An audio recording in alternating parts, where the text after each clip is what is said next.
cost of everything's going up. Supplies, everything like that. So my shipping method, we're going to change this to 1 ounce. I'm going to go 10 by 5 by 1. Done. It's going to be standard shipping.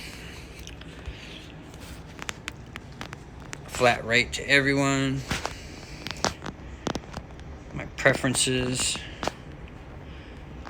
So yeah, we're going to save this again for later.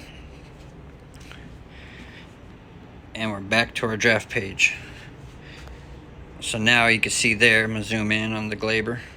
When I scroll over, $1.50 was my buy it now price. So that changed.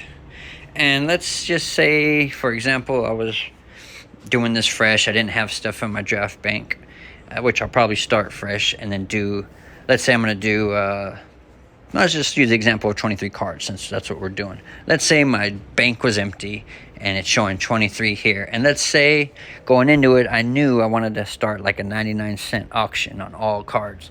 Then I could just do that in bulk. But because I'm doing buy it now, I'm going to go individually and check it out. But to each his own.